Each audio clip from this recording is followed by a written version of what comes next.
Bueno, buenos días. Gracias por responder a la convocatoria. Estamos en el seminario Lacan antes de Lacan. Como ustedes saben, venimos trabajando durante todo el año y hace 2 años más.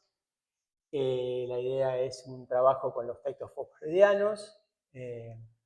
No tiene un sentido histórico volver a esos textos, sino tiene el sentido de recuperar la lectura lacaniana de esos textos y ver de qué manera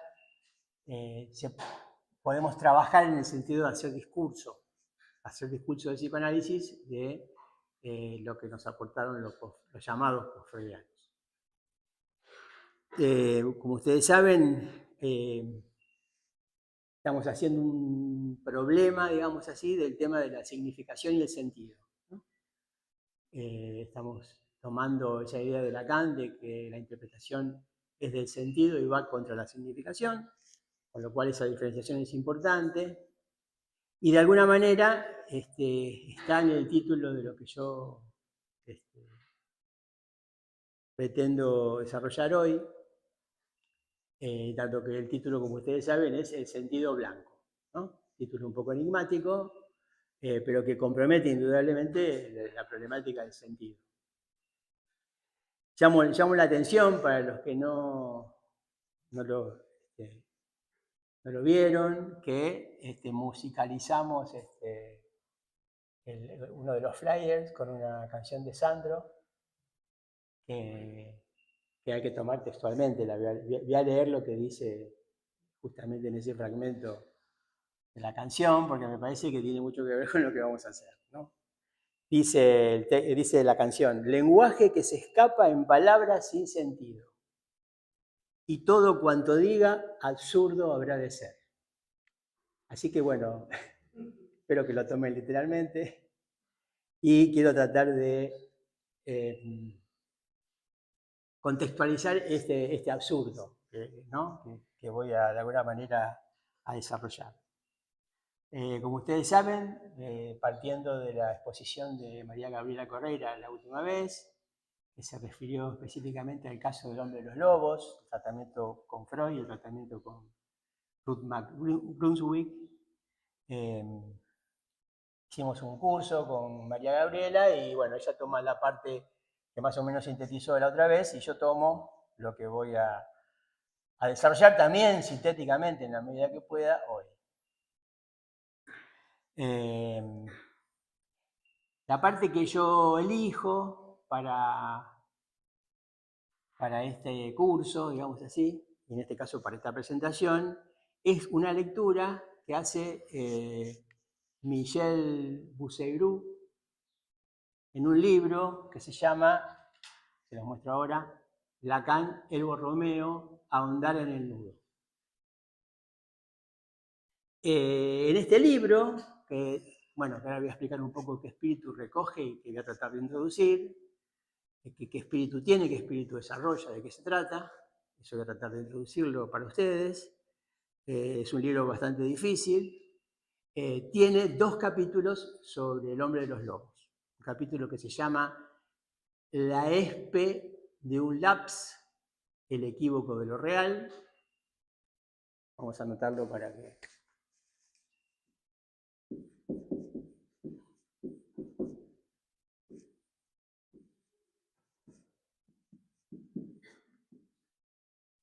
La espe de un laps, ¿no? Lo escribo porque puede ser raro escucharlo de esa manera. Un equívoco de lo real. Ese es uno de los capítulos.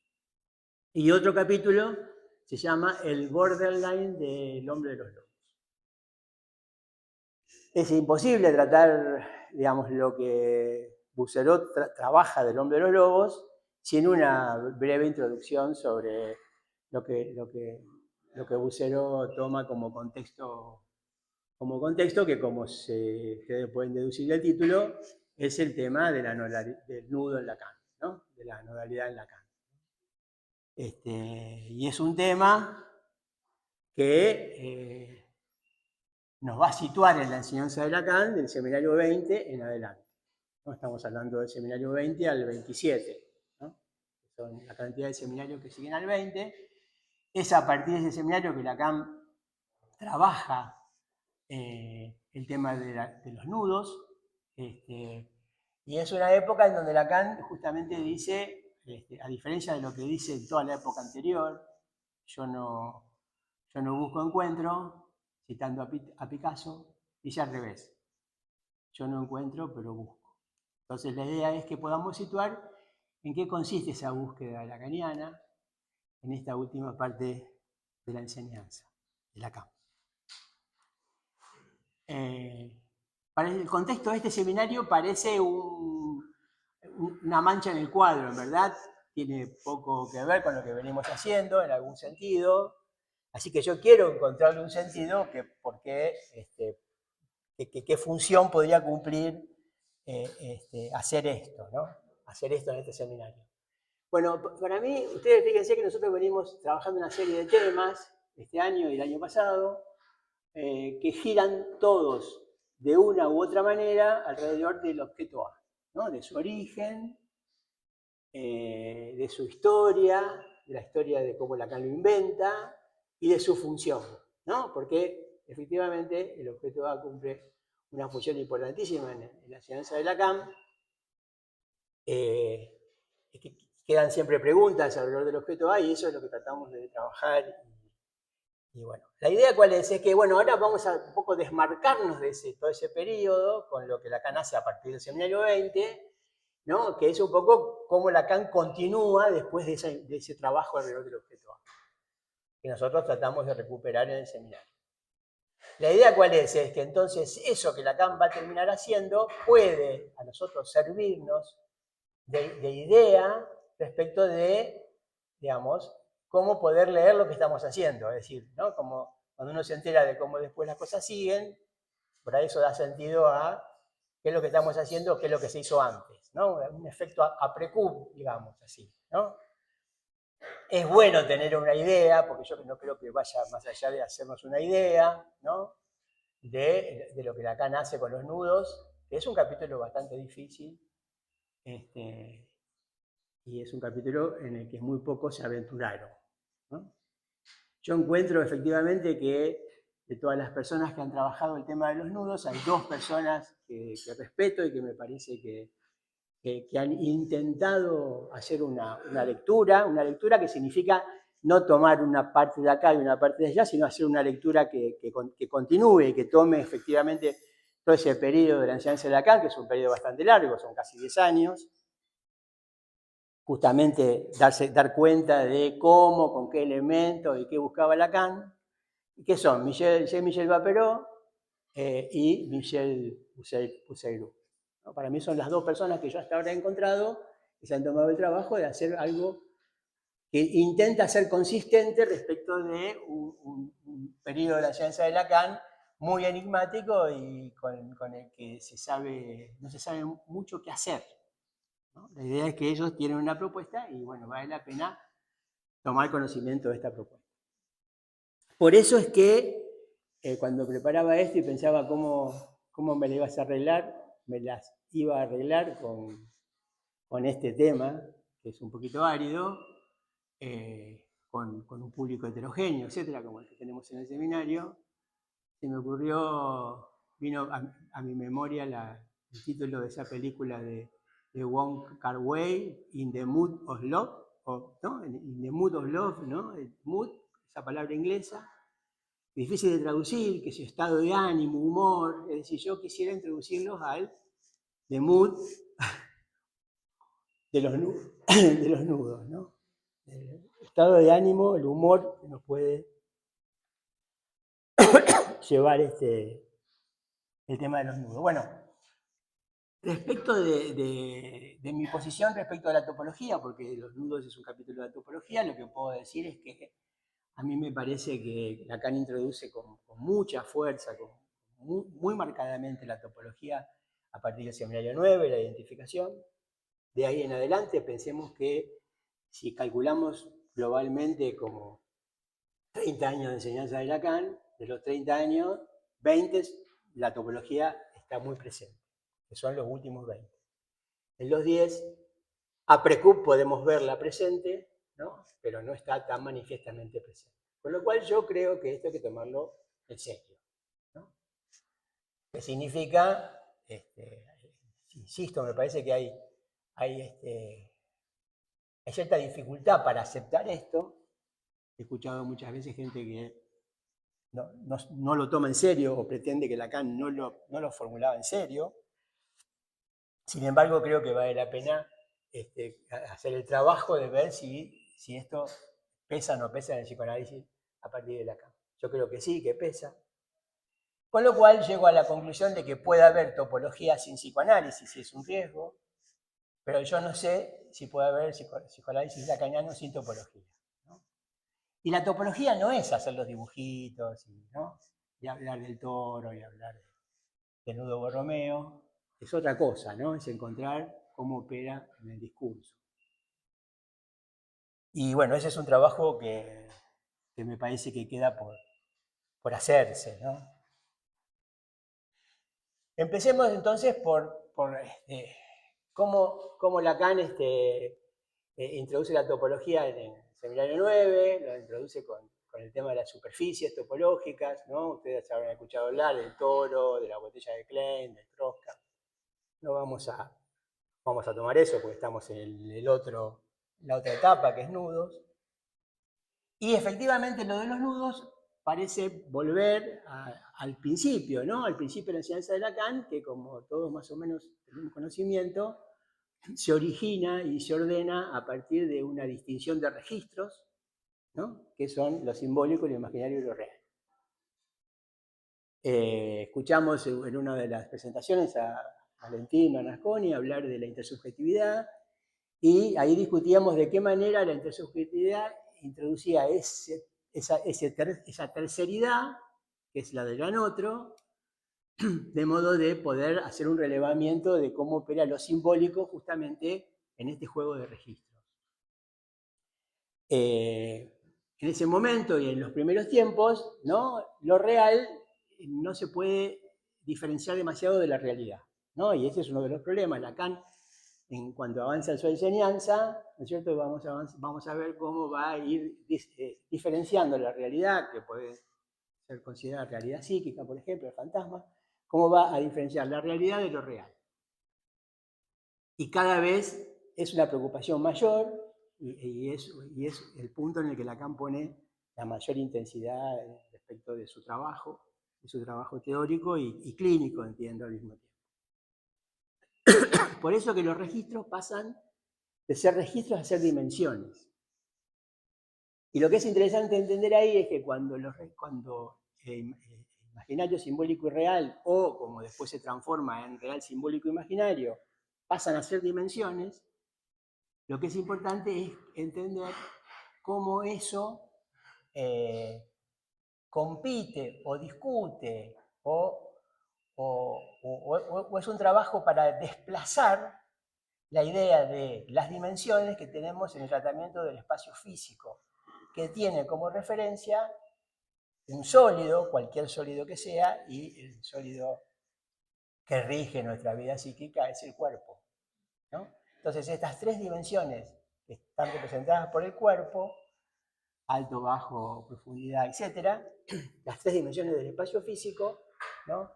Lacan, con la necesidad de que nosotros podamos salir del imaginario, no para descartarlo, sino para articularlo bien en este juego de simbólico, imaginario y real, cómo va a sustituir esas tres dimensiones del sólido imaginaria por las tres dimensiones del nudo Borromeo, o las tres dimensiones primero que son imaginario, simbólico y real, y que después son las tres dimensiones del nudo.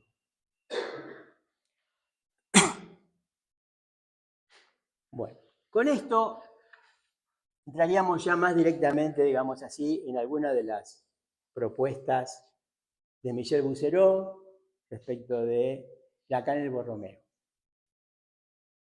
Hay un apartado que Bouzereau, antes de empezar con Bouzereau, hay algunos puntos que no es posible desarrollar, es decir, que vamos a decir, está esto, y podría decirse que para esta época de la enseñanza de Lacan hay que ir a estudiar eso, ¿no? Hay algunos temas así que vamos a poder nombrar solamente, ¿no? Y no desarrollar. Pero bueno, vendría bien alguna vez tomar el reto y dedicarse a ver qué hay en juego en eso.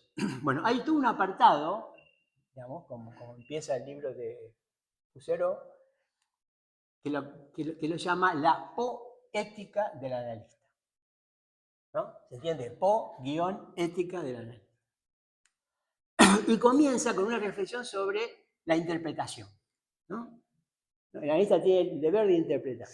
Y bueno, ¿y qué es interpretar? Bueno, interpretar, que es un tema, justamente, ¿qué es interpretar? Interpretar no es descifrar, no es construir, no es resumir, ¿no? Entonces queda abierta la pregunta de qué es interpretar. Y sitúa, digamos, coloca al analista como un melómano de la melodía del inconsciente. ¿No? Es interesante, ¿no? Se dan cuenta de qué registro estamos, ¿no? La poética, ¿no? Ser un melómano de la melodía del inconsciente.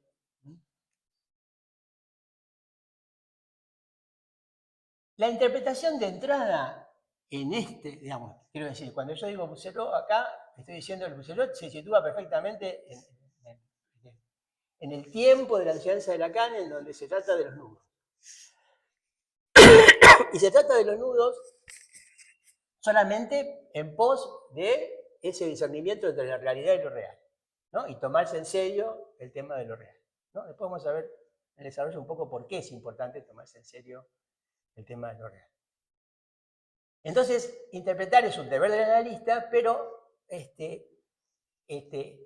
la interpretación debe ser orientada a lo real, ¿no? Esa es la cuestión importante, ¿no? ¿Qué interpreta el analista? Bueno, el analista interpreta la demanda, ¿no? Ustedes saben, cosas que a veces, digo algunas cosas que a veces se nos escapan, ¿no? Porque hay un sentido común de algunos conceptos psicoanalíticos que a veces nos confunden, ¿no? Por ejemplo, la demanda es inconsciente, ¿no? Si ustedes reflexionan en el grafo del deseo, la demanda está puesta en el plano de la enunciación, ¿no? El matema de la pulsión, que se escribe S tachada de marca de D, de mayúscula, que es demanda, es que la demanda es inconsciente, ¿no? Es inconsciente y es pulsional. Bueno, interpretar la demanda, ¿no? Interpretar la demanda como se nos presenta en términos de cadena significante. En términos de significante, en términos de cadena significante. Y mucho antes de que Lacan, no mucho antes que Lacan se comprometa con la topología, pero sí, o introduzca la topología, pero sí mucho antes que Lacan introduzca el tema de los nudos en la instancia de la letra del inconsciente, texto del 57, ¿no? Y no parece haber sido corregido en el 66, ¿no? Estamos bastante antes, inclusive, del seminario 9. Lacan, cuando tiene que definir el significante o la cadena significante, dice lo siguiente. Dice, con la segunda propiedad del significante de componerse según las leyes de un orden cerrado, se afirma la necesidad de un sustrato topológico, del que da una aproximación el término de cadena significante. Y ahora viene que yo utilizo ordinariamente. Y ahora viene aquello que en general parecería ser, no se lee o no se atiende a esto específicamente, porque dice, anillos cuyo collar se sella en el anillo de otro collar hecho de anillos. ¿No? Repito, anillos cuyo collar se sella en el anillo de otro collar hecho de anillos. Es decir, que Lacan dice que se trata de anillos hechos de anillos, ¿no? Entonces, como sustrato topológico de la cadena significante. Entonces, lo primero que... voy a ir buscando porque voy a necesitar mucho pizarra. Lo primero que uno se representa como anillo es efectivamente un redondel, ¿no? Un redondel de hilo, ¿no? Un redondel. Se lo puede llamar de distintas maneras. Que tiene efectivamente un agujero, ¿no? Tiene la característica de que no está en un plano, está en 3 dimensiones, ese agujero está en conexión con el exterior, ¿no? Bueno, hay un montón de cosas a considerar que son importantes, pero bueno, no vamos a entrar en eso. Ahora, ¿qué sería un anillo hecho de anillos? Entonces, un anillo hecho de anillos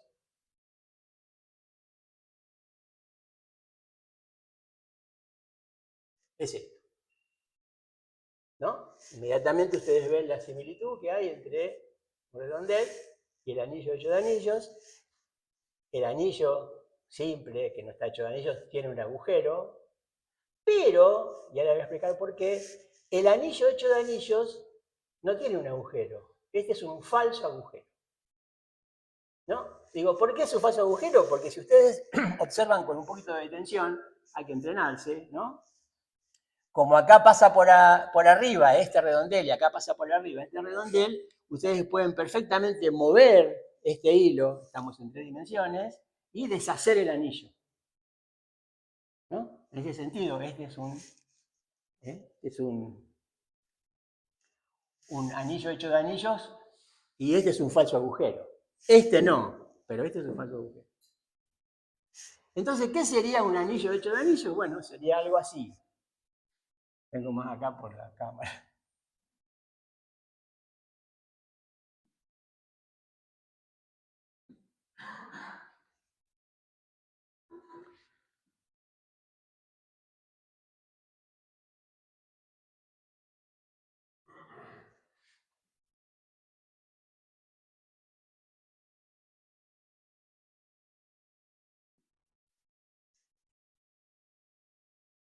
Acá pasa por arriba, este anillo hecho de anillos, y acá pasa por abajo, con lo cual yo no los puedo separar. No puedo hacer la operación que hacía antes acá de, ¿no?, deshacerlo, porque se traba con el otro, ¿no? Entonces acá tendríamos un anillo hecho de anillos, ¿no?, un collar hecho de anillos que hace cadena, podría seguir agregando redondeles, que se sostiene, que no se desarma, ¿no? Excepto que se retira uno. Si se retira un solo de los redondeles, todo se suelta, ¿no? Esto es una operación importantísima, ¿no? Lacan hace esto en redondeles de cuerda en el seminario 20, ¿no? Y lo importante es que ahí, bueno, la presentación de la cadena es un poco diferente, no la voy a hacer porque nos va a llevar mucho tiempo, se puede ir a consultar. Siempre constato que hay errores en los dibujos, con lo cual hay que tener mucho cuidado con cómo se leen los dibujos, hay que ir a corregirlos. En ese caso también la publicación de Ancor tiene un error, pero no importa. Lo que Lacan hace es hacer una cadena de anillos donde si se retira uno, todo se suelta. Y da como ejemplo de esto, ¿no? Da como una, no sé si decir aplicación, pero como que esto da cuenta de las frases ininterrumpidas de Schreber, es decir, los casos de psicosis en donde, ¿no?, la cadena no se sostiene, ¿no? Podríamos pensar en la formación del nombre del padre como aquello que hace que todo se suelte, ¿no?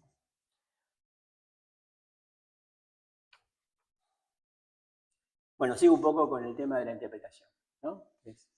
Pero digo, esto me parece que es importante porque introduce, ¿no?, la idea de qué sería interpretar orientando, ¿no?, con una orientación a lo real, ¿no? Bueno, allí Papero dice, se interpreta no lo que la palabra dice, sino lo que la palabra no dice, ¿no? Cosa que también hay que tenerlo en cuenta. Aquello que la palabra no dice es aquello con lo que se goza. Con el tema de los nudos vamos a entrar en el terreno del goce, ¿no?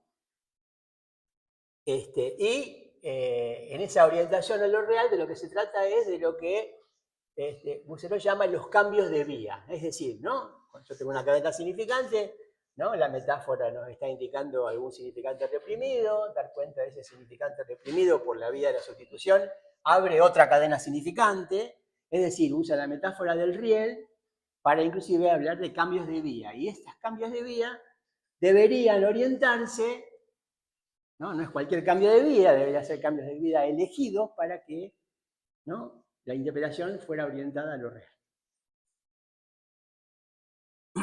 Bueno, podríamos decir, interpretar, también es bastante conocido, tiene que ver, no tiene que ver con resumir, con descifrar, con construir, tiene que ver con un corte, ¿no? Y ese corte es un corte que En el caso de la neurosis se opera sobre el toro neurótico, es un corte que hay que trabajarlo, que hay que pensarlo, que hay que discutirlo, no hay tiempo tampoco para eso ahora, ¿no? Y que tiene como fin, ¿qué? ¿No? La desujeción del sujeto respecto del gran otro, es decir, la desalienación, ¿no?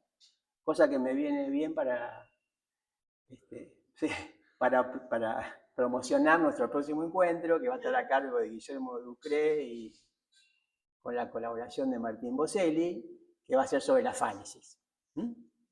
¿No? Van a trabajar el tema de la afánesis en Jones y en Lacan. Bueno, sabemos que este es un término que viene bien para hablar de la alienación del sujeto, ¿no?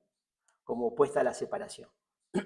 Bueno, ese corte que tiene que ver con la interpretación, ¿no es cierto? En términos del fantasma, no es necesariamente esto en términos de nudo Borromeo, vamos a ver por qué, en términos del fantasma, o no es todavía en términos de lo real, sí de la realidad, el fantasma da cuenta de la realidad psíquica, es un corte que tiene que ver con la caída del objeto A, que es el que venimos trabajando en el seminario de una y de otra manera.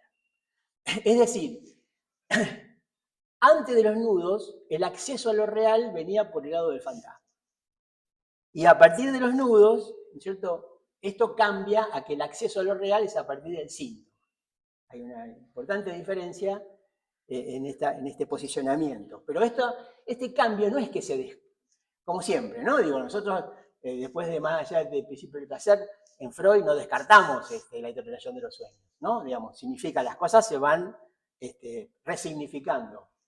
Hay efectos a precup, ¿no? Después de más allá del principio del placer, se lee otra cosa en la interpretación de los sueños o respecto del deseo, etc. ¿Cierto? Es así también en Lacan, es decir, que después de pasar a lo que nos da acceso a lo real es el síntoma, se lee de otra manera como el fantasma daba acceso a lo real, pero ahora la cosa viene por el lado del síntoma. Siempre en esta búsqueda o en esta idea de lo real, ¿no? Lo real como aquello a lo que hay que orientar el trabajo analítico. Bueno, ahí hay diferencias entre, ¿no? Digo, por ejemplo, Jean-Michel Vapereau trabaja con los cortes de la interpretación en términos de superficies, y cuando pasa el capítulo nudo dice que los nudos no se cortan, que los nudos se mueven, ¿no? Y habla de un movimiento nudo, etc. En cambio, con Michel Bouzereau, ¿no es cierto? Con Michel Bouzereau la cosa cambia un poco y dice que Lacan busca, esto lo introduzco solamente para nombrarlo y para que después lo podamos desarrollar, ¿no? Dice que Lacan lo que busca y no encuentra, que recién encuentra en el 75, creo, partiendo de los nudos, que lo busca desde el seminario 20, desde que introduce el nudo Borromeo, que lo introduce en el 19, pero que lo trabaja recién por primera vez en el 20, en el capítulo Redondeles de cuerda, que lo que busca es el nudo Borromeo generalizado, que Bouzereau interpreta como un nudo corte, ¿no? Es decir, que si la interpretación era un corte en el toro neurótico que daba cuenta de la caída del A, ¿no es cierto? En términos de síntoma, ¿no? En términos de síntoma, la interpretación va a tener que ver con el nudo Borromeo generalizado, que es un nudo que Lacan recién encuentra después de casi 10 años de búsqueda, ¿no? Se encuentra con la ayuda de, bueno, Vapereau y los otros topólogos que lo asistían, ¿no? Bueno, ¿por qué es importante el nudo corte? Que después vamos a... No voy a llegar a dibujarlo, yo entiendo que en el libro de Bouzereau el nudo corte está mal dibujado. Los dibujos de los nudos son siempre... Si uno no entiende lo que está dibujando, no lo dibuja mal. Así que es muy difícil eso, pero bueno, hay otras publicaciones de ese nudo generalizado, nudo corte, en los seminarios de Lacan, que se puede contrastar y se puede trabajar. Suri es el que en verdad resuelve el problema del nudo corte, y aparece en el seminario Topología y Tiempo, la cuestión de este nudo.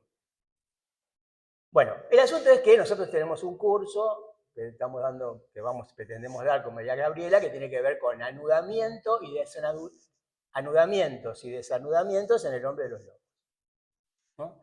Acá va a surgir una lectura del hombre de los lobos a partir de los nudos, con Husserl, ¿no? Que es algo que toma muchas de las cosas que dijo María Gabriela Correira en la última presentación, pero interpretadas nodalmente, cosas del caso, ¿no? del padecimiento del hombre lobo, el tratamiento con Freud y de la culminación de su análisis. Se considera que hay un fin del análisis ¿no? Se cura el hombre lobo en el tratamiento con Ruth McBrunswick. Hay cosas muy interesantes en ese desarrollo. Bueno, todo este desarrollo entonces va a concernir al goce, ¿no? Que también tenemos que tratar de decir algo al respecto, ¿no? Al goce por la vía del síntoma. ¿Esto qué significa? Que, ¿no? según la lectura de Husserl, se cambia de razón, ¿no?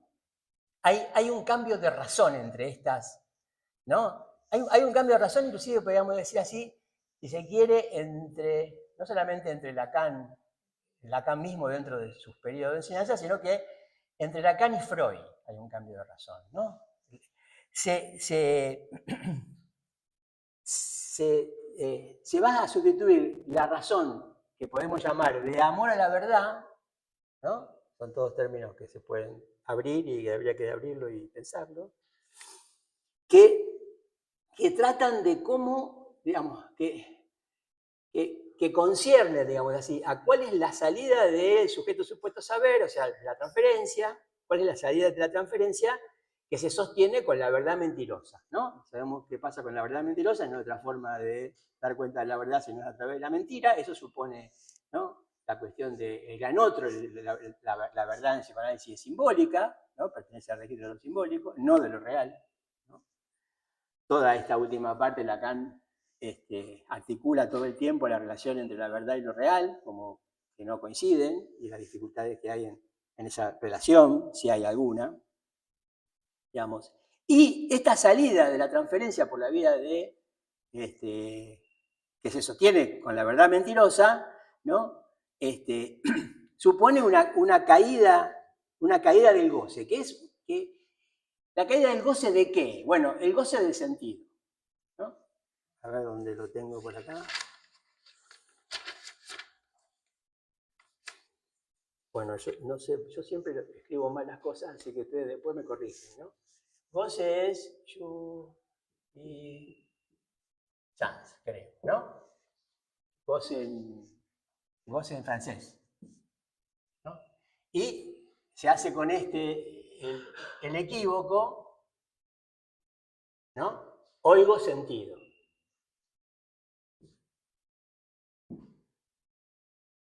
Perdón, cualquier.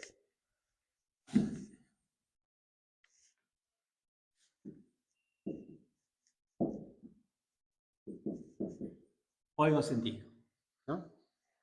Es decir, ¿no? El goce que está en juego en el sentido, ¿no? En el oigo sentido es el goce mismo, ¿no? El goce que está en juego en el desciframiento. ¿Cómo se llega, digamos, a la caída de ese goce que concierne al síntoma? Bueno, ¿cuál es la idea, no? Aparece nombrado así, y tiene algún sentido que aparezca nombrado así en el desarrollo, ¿no? La cuestión del inconsciente real. O sea, el inconsciente real es saber, ¿no? El inconsciente es saber, pero es saber sin sujeto, ¿no? Esto es importante, ¿no? Entonces, se trata de la modificación de la relación con el goce. Y en este punto, el pase ya no es, digamos, ¿no? Con el objeto, ¿no? Sino que concierne al problema del sentido, ¿no? El sentido está incluido en el tema del goce, ¿no? El goce sentido. Del sentido oído. Es por eso que, bueno, ¿no? Del objeto A, como decíamos antes, veníamos trabajando, pero ahora queda, no de lado, pero sí sustituido por, en el sentido de, ¿no? ¿no? Voy a decir, del inconsciente real, en el sentido del, ¿no? Inclusive me animo a decir, no lo dice así, Husserl, el psicoanálisis real. Que no significa que porque el psicoanálisis tenga que ser el psicoanálisis real, no operemos con lo simbólico, ¿no? Digo, en el psicoanálisis, en su práctica, pero no es lo mismo el inconsciente simbólico que el inconsciente real, ¿no? Por ahí viene la mano. No es lo mismo el inconsciente de la verdad, del fantasma, ¿no? Que el inconsciente real. Entonces ahí, y está muy claro en esta época, porque ustedes recordarán que en el seminario 20 hay un capítulo que se llama Jacobson, ¿no? Ahí aparece, ¿no?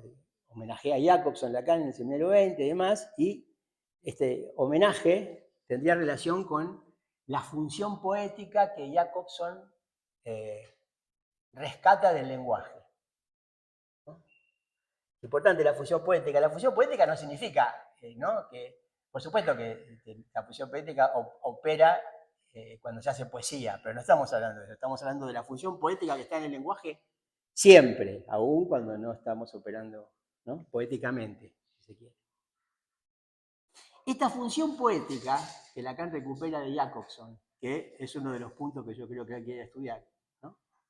Esta función poética, ¿no? La cuestión es, deja de lado, ¿no? La función discriminativa del sentido por el sonido, ¿no? Ustedes saben, el significante, ¿qué hace? Es diferencia, ¿no?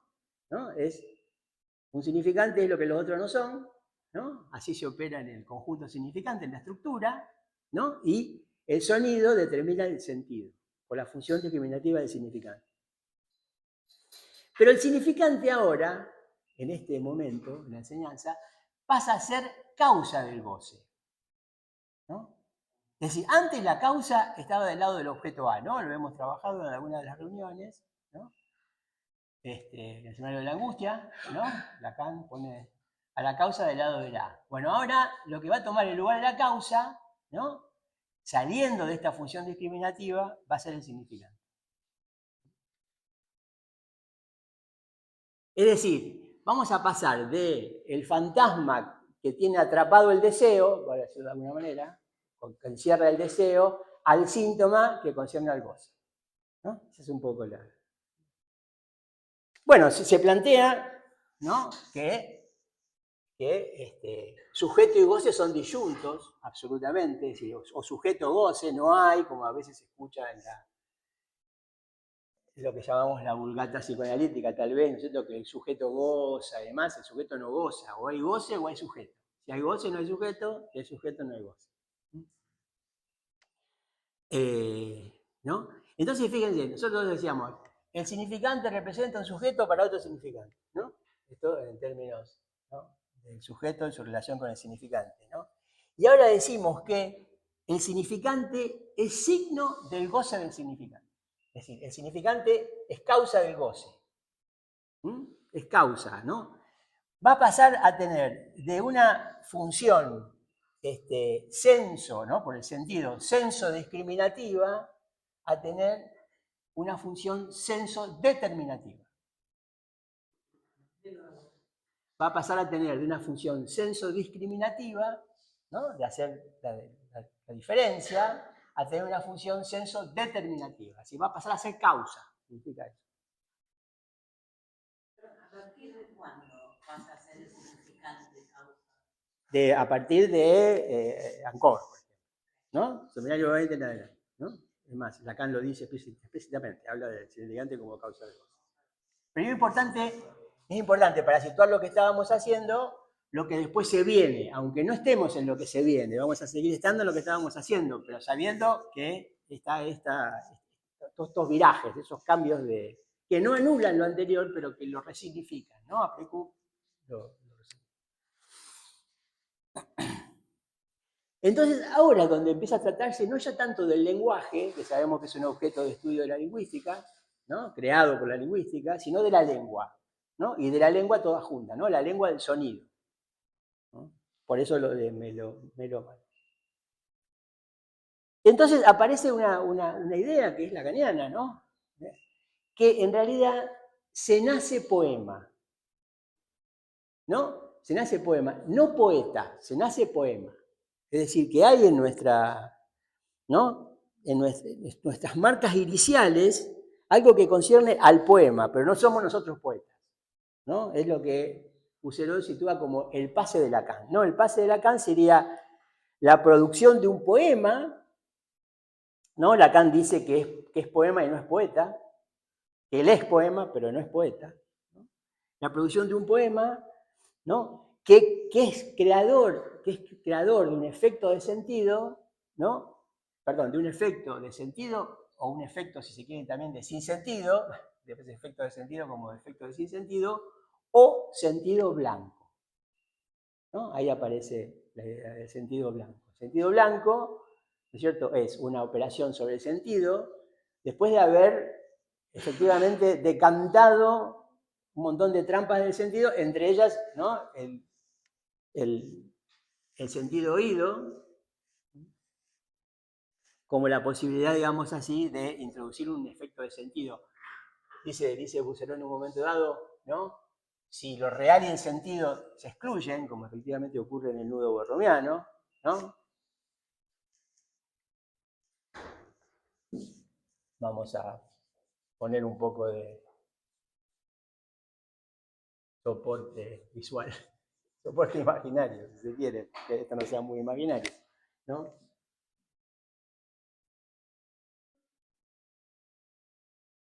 Este es un nudo borromiano que bueno, que no vamos a analizar específicamente ahora, pero es un poco la misma condición que esta. Acá son 3, acá son 4, pero suelto uno y se sueltan todos, ¿no? Esa es la condición borromiana, ¿no? Por supuesto, los redondeles tienen nombres, real, imaginario y simbólico, ¿no es cierto? Y Lacan dice que esta superposición de lo imaginario y lo simbólico es el sentido, pero claramente el sentido queda totalmente fuera del anillo de lo real, ¿no? ¿Entiende? Que sería este el sentido. Por eso, hay exclusión entre el sentido y lo real. Entonces, si vamos a orientar, si la interpretación del sentido y la vamos a orientar hacia lo real, la pregunta es, ahí tenemos un problema, ¿no? Porque yo digo, tengo con estos desarrollos más preguntas que respuestas, ¿no? Pero bueno, las preguntas tienen también su función y son también para estimularnos a pensar este estado de cosas, ¿no? Entonces, no solamente aparece el tema de la significación, que ya la hemos descartado porque, bueno, la significación, vamos a decir así, concierne la palabra vacía, obviamente, ¿no? Y es lo que menos nos interesa en este punto, que es la significación que se produce por efecto del significante, por la misma cadena significante se produce un efecto de significación que remite de significación a significación, sino que tenemos por vía del significante, ya por fuera de la significación, la posibilidad del sentido que se puede llamar el sentido doble o el doble sentido. Ustedes saben que hay mucha, ¿no? Cuento una anécdota que me pasó anoche, ¿no? Estaba buscando una casa de fotografía que se llama Del Bajo, entonces puse en Google fotos del Bajo. ¿Y qué me aparecieron? Fotos de los bajos. Había fotos de los bajos para hacer dulce, ¿no? Quiero decir, ese es el doble sentido, ¿no? Todos los significantes funcionan en términos del doble sentido. Bueno, la interpretación tampoco tiene que ver con el doble sentido. El doble sentido es común a todo significante. Hacemos muchas veces muchas interpretaciones apoyándonos en el doble sentido del significante, pero esto no sería todavía orientar la interpretación a lo real. Porque el doble sentido tiene que ver con que la verdad se dice a medias, con la duplicidad de sentido, ¿no? Entonces pensaba, la otra vez lo habíamos discutido en una de las reuniones, en el seminario 11 hay un capítulo que se llama el inconsciente freudiano en el nuestro. Y yo decía que a mí siempre me cabía la pregunta de cuál era el nuestro, ¿no? ¿Cuál era el nuestro diferente del de Freud? Bueno, hay una interpretación que es que el inconsciente freudiano y el nuestro son el mismo significante, son el mismo inconsciente. Inconsciente que no es ya el de la filosofía, que no es el de la oscuridad, el caótico, el distinto, ¿no? Pero después me queda la duda de si no se puede leer ambiguamente. Y hay un inconsciente freudiano y está el nuestro, ¿no? A pesar de que estamos en el seminario 11, todavía no aparece esta problemática del inconsciente real. O sea que el inconsciente freudiano no es el inconsciente real, es el inconsciente lacaniano específicamente. lectura posible, ¿no? Estamos abriendo discusiones de cosas que no están totalmente cerradas, ¿no? Quiero decir, me parece que ese es el punto importante. Entonces, ¿no? El problema de resolver cómo el sentido está excluido de lo real y cómo puede haber un efecto de sentido real, un efecto real respecto del sentido, ¿no? Un efecto de sentido real es la vía de esta que se introduce como el sentido blanco, ¿no? O el golpe de sentido, que no es ni la significación, palabra vacía, ni el doble sentido, palabra plena. Pero sí el vaciamiento. Bueno, pero sí el vaciamiento del doble, ya, sí, el vaciamiento del doble sentido sería, ¿no? Sí. De alguna manera. Bueno, para esto, aparte de estar el nudo en juego, digo para esto, pues el nudo para qué está en juego, por ejemplo, para esto, Lacan encuentra en el nudo, recurre al nudo por estas razones, podríamos decir en términos generales, y también recurre como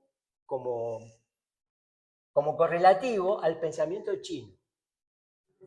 Chino. ¿Mm? Porque de alguna manera, después, el pensamiento chino, ¿qué significa? Bueno, hay dos libros de François Chen que son muy importantes, que también hay que estudiarlos, o yo recomiendo que se los estudie, que son Vacío de Plenitud y la escritura poética china. Lacan los trabaja con Chen, ¿no? Y encuentra en el pensamiento chino, ¿no? Muchos elementos que son muy importantes en relación a esta problemática de la orientación a lo real y resolver el problema de ni la significación ni el doble sentido, ¿no? Porque en realidad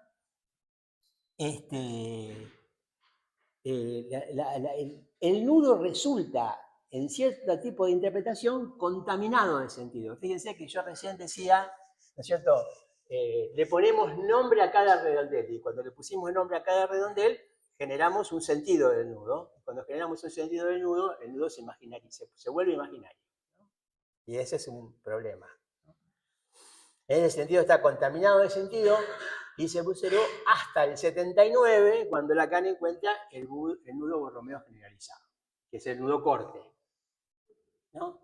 ¿Por qué? ¿Qué característica tiene el nudo corte? Que no lo voy a dibujar, que para mí está mal dibujado en el libro, que es complejo de dibujar, que tal vez dibujarlo no aporte nada, porque van a ver una maraña de cuerdas y o sea, habría que trabajarlo, que es otra cosa, ¿no? El nudo borromeo generalizado es un nudo que surge. Voy a explicar cómo, ¿no?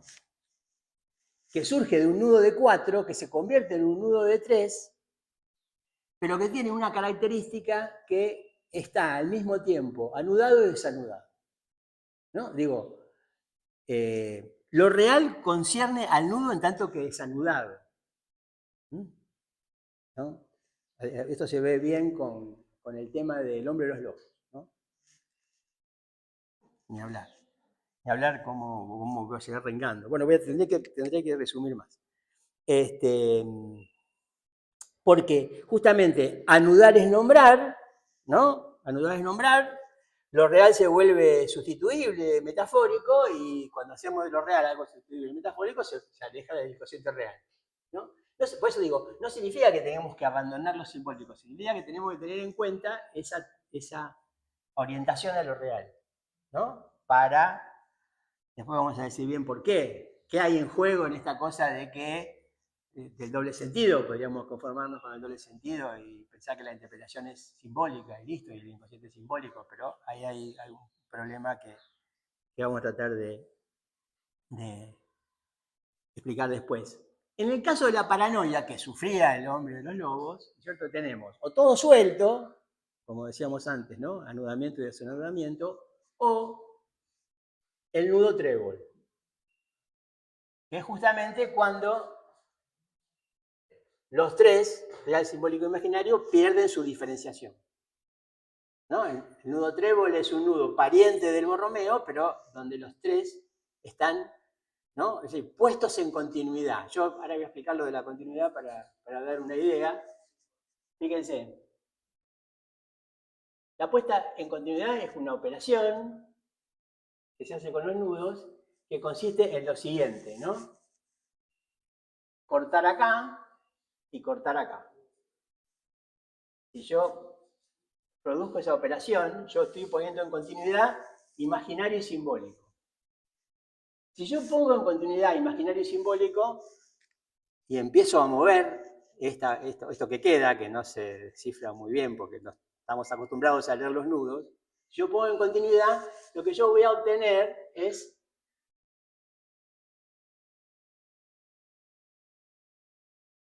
una cadena de Whitehead, que es esa, porque yo puse en continuidad imaginario y simbólico. La puesta en continuidad hace que imaginario y simbólico sea un solo redondel, con esa torsión. Y que el otro que me queda, que en este caso sería el de lo real, es el que impide que esto se deshaga, que esa torsión se deshaga. Bueno, este nudo es el nudo del fantasma. Cadena de Whitehead o nudo del fantasma. ¿No? Digo, cadena de Whitehead, nudo del fantasma, que es lo mismo que está presentado en el esquema R. ¿Ustedes recuerdan el esquema R? Es de la banda de la realidad. Son dos triángulos y una banda, ¿no? La banda es la realidad y después tiene los dos triángulos. Los dos triángulos son uno del simbólico y otro del imaginario, que aparecen como si estuvieran separados, pero en verdad son las dos caras de una superficie. De una cara es simbólico, de la otra cara es imaginario. Esas dos caras significa que están en continuidad, que son la misma superficie, ¿no? Entonces, esta continuidad hacia el fantasma, pero estamos deshaciendo la diferenciación entre imaginario y simbólico, ¿no? Y, bien, si yo continúo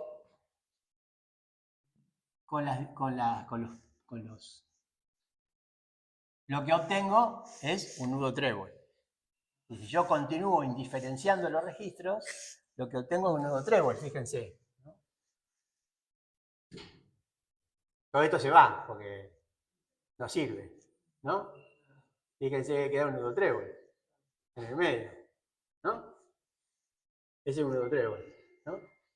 Bueno, el nudo, a ver, lo presento así por razones de tiempo, incluso, no sé a dónde vamos a llegar.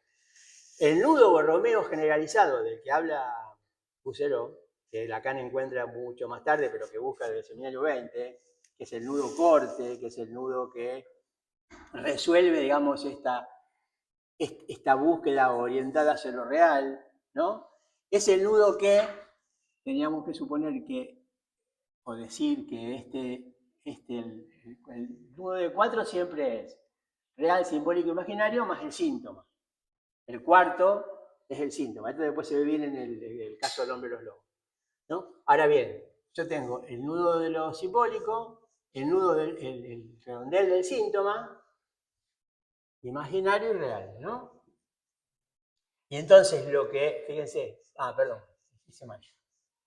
Está mal. Después le explico por qué me equivoqué. Ahora es así, ¿no? Cuando yo pongo en continuidad el síntoma y lo real, les debe resonar el problema, ¿no? De poner en continuidad el síntoma y lo real, que se hace de esta manera.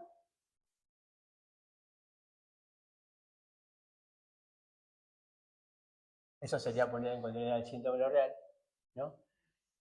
El nudo deja de ser de 4, pasa a ser de 3, y ese es el nudo borromeo generalizado, ¿no? Yo sé que esto, ¿no? Digo, se entiende, ¿no? Es, como yo decía, es el mood, es the mood de los nudos. Es el estado, es el estado general, es hacernos una idea de qué hizo Lacan al final. Que, insisto, hay pocos trabajos que integran todos los pasos y la mayoría de los pasos y la mayoría de las articulaciones y la mayoría de las ¿no? Entonces es importante esto. Por ejemplo, el hombre de los lobos, que efectivamente sufre inicialmente de una fobia, ¿no? Que ahora lo vamos a ver, creo que tiempo para eso va a haber. Inicialmente sufre de una fobia que hace síntomas, que ese sería un síntoma en la niñez, digamos, en la infancia, que después fobia al lobo, ¿no?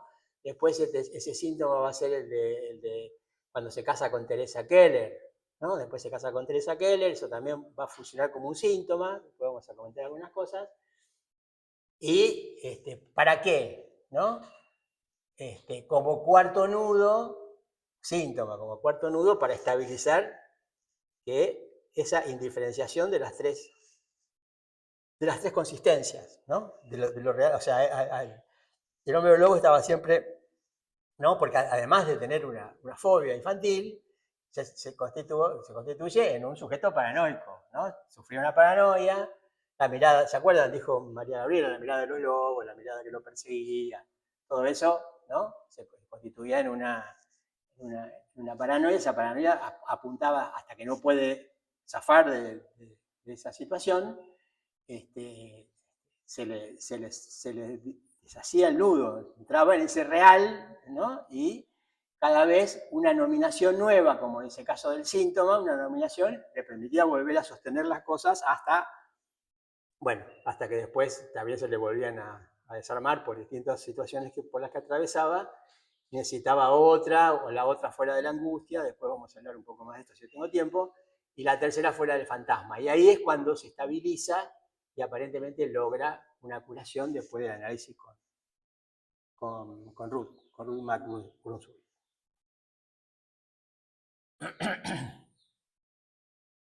Bueno,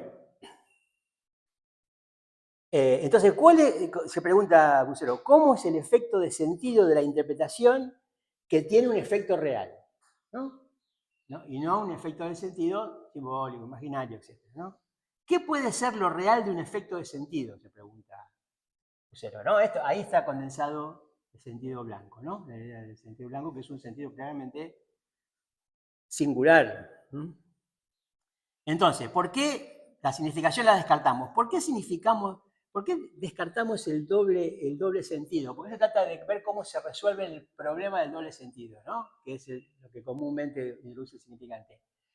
Porque en ese punto, y ustedes lo recordarán en los últimos seminarios, Lacan está preocupado por la estafa psicoanalítica, ¿no? Lacan dice, hay una estafa psicoanalítica y él está abocado a resolver esto como un problema, obviamente, ¿no? El psicoanalista no quiere quedar del lado de la estafa psicoanalítica porque es una estafa psicoanalítica mantenernos en este plano sin esa orientación a lo real.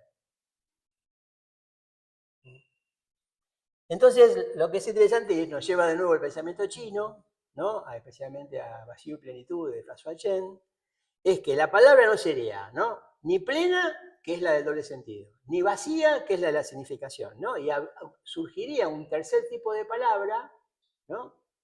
Que está inspirada en un concepto chino que es el soplo del vacío mediano. Si no me preguntan, agarren los libros, muchachos. Que es un tercer tipo de palabra, medio plena, medio vacía. ¿No? Yo dije, tengo más preguntas que respuestas y ustedes supongo que también. Con lo que... Bueno. Rápidamente, porque voy a tener que resumir. ¿Sí? Sabía un poco que venía así la mano. La ESPE de un LAPS, entonces, ¿no? ¿Se acuerdan que habíamos... A ver, déjenme que vamos a aclarar un poco el pizarrón por lo que me interesa.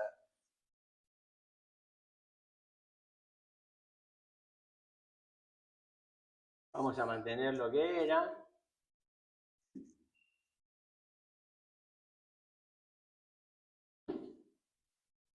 Pues me sirve. Bueno. El nudo de 4, ¿no? Nudo Borromeo de 4, como ya hemos dicho. ¿No? La ESPE de un LAPS. Bueno, ESPE deben saber, hay 2 o 3 momentos importantísimos del caso del hombre de los lobos. Bueno, uno es el sueño de los lobos, obviamente, con todas las características que tiene ese sueño, de que tiene estructura de fantasma, la ventana, ¿no es cierto? La mirada de los lobos como la amenaza de devoración, se convierte en objeto fóbico para el hombre de los lobos, ¿no? O sea, estamos en relación a el fantasma como acceso a lo real, pero hemos dicho que eso está puesto en cuestión por Lacan, de alguna manera, y por Husserl incluso, por lo menos en esta época, y que nos interesa cómo se accede a lo real a partir del síntoma, o cómo se articula lo real a partir del síntoma. Lo que aparece en el caso, la otra parte importante es la del sueño, donde un hombre le arranca las alas a una avispa, que justamente el hombre de los lobos pronuncia vespe, ¿no?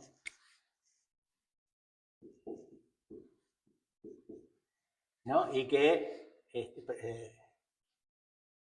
que se pronuncia vespe, pero que el hombre de los lobos pronuncia espe, ¿no? Y Freud le llama la atención sobre la pronunciación, bueno, hay toda una discusión sobre una justificación de que su lengua materna es el ruso. Evidentemente Freud no compra, no acepta este tipo de explicaciones, insiste con el inconsciente y trabaja toda la relación que hay entre que se caiga la W, ¿no es cierto?, y que quede espe, ¿no? Entonces espe, qué sé yo, el hombre del lobo dice soy yo, ¿no? SP son sus iniciales. Sergei Pankekev,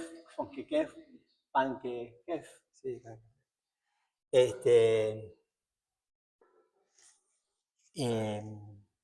soy yo y es el otro punto importante, ¿no? Por eso que se llama la espe de un laps.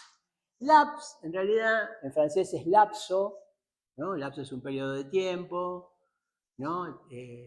Da relación con la palabra lapsus, obviamente. Lapsus son de la familia. ¿Vieron? Conocemos más habitualmente lapso como el periodo de tiempo o prolapso, como un órgano que cae y no se separa del cuerpo. Digo, está en juego todo este tema de la caída, ¿no? El tropiezo, como sabemos, ¿no? Y el título se complementa con el equívoco de lo real.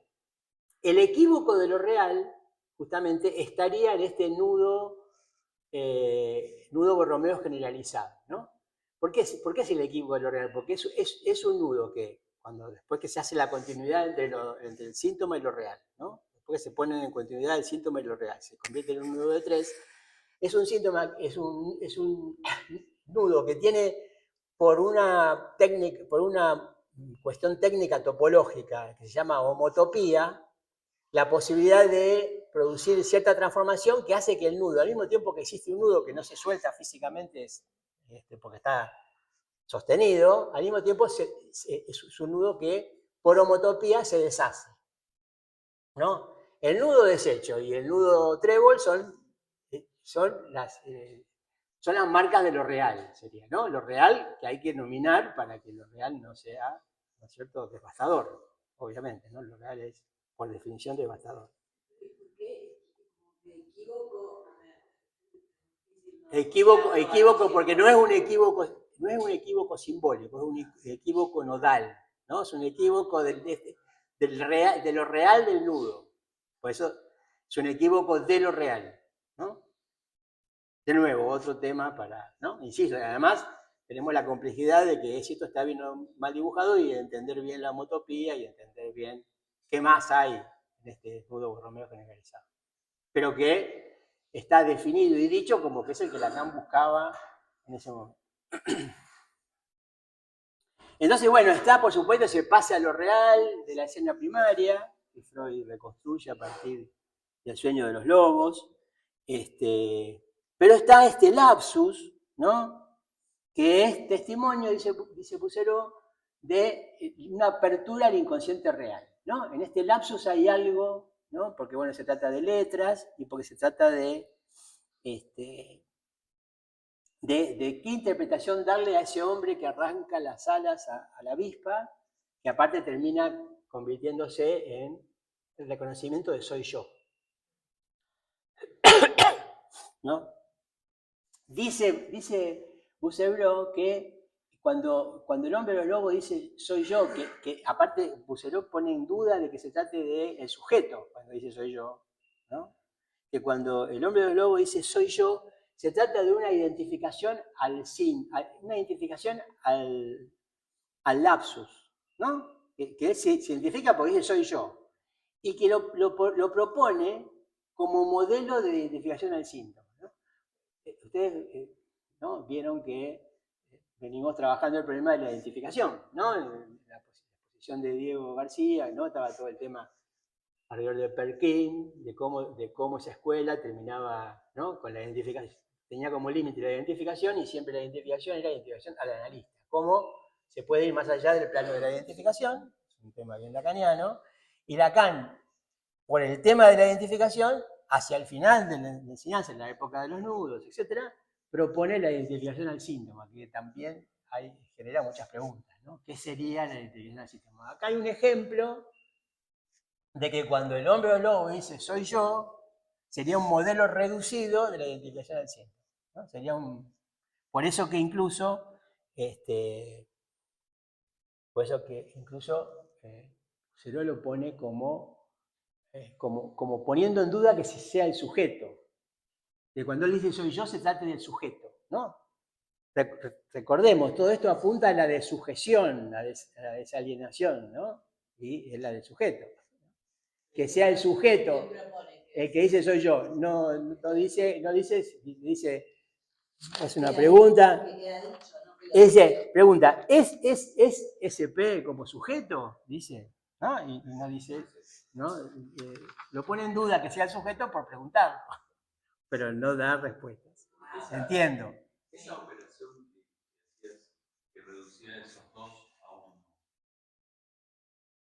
¿eso va en el sentido de la identificación al síntoma? Claro, sería primero de hacer uno entre el síntoma y lo real, ¿no? Digo, el sentido del síntoma, ¿no? La tercera, el sentido del síntoma es lo real. Sabemos que lo real y el sentido no se llevan, pero el sentido del síntoma es lo real. Esta operación, ¿no? Que se contrasta con otra que también es de la época, que es de poner en paralelo el síntoma y lo simbólico. Pero poner paralelo el síntoma y lo simbólico pertenecería a la otra razón, a la razón del amor a la verdad, la razón del inconsciente fantasma, la razón de... ¿no? Bueno, ahí ¿no? Aparecería incluso... bueno, no. Porque dice el inconsciente fantasma, verdad, el inconsciente sentido, que es todavía el inconsciente freudiano, dice, encubre el inconsciente real. ¿No? Claro. Sería esa dimensión senso-discriminativa respecto a la senso-determinativa, claro, del significante como causa del goce, ¿no? Que es lo que... bueno, SP sería un significante fuera de sentido, se trata de letras, ¿no? Claro. Presenta digamos, a esto, a este sueño, ¿no? Como el poema del hombre de los lobos, ¿no? ¿Se acuerdan? Poema, se nace poema y no poeta. Investiga ese origen de la W, ¿no?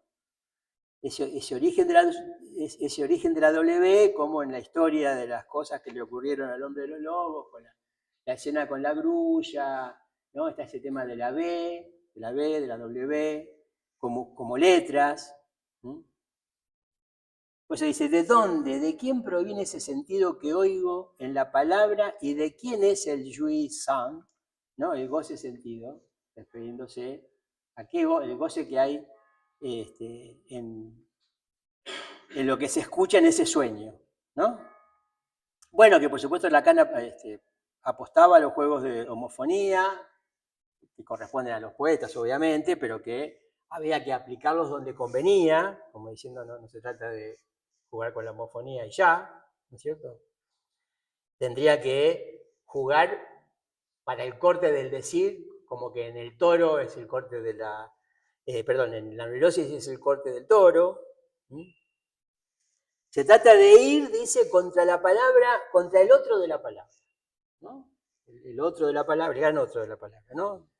Del lugar del sentido, ¿no? No se sabe quién goza, pero lo que goza es un saber sin sujeto, ¿no? Significante como causa del gozo. Se busca un efecto de sentido real.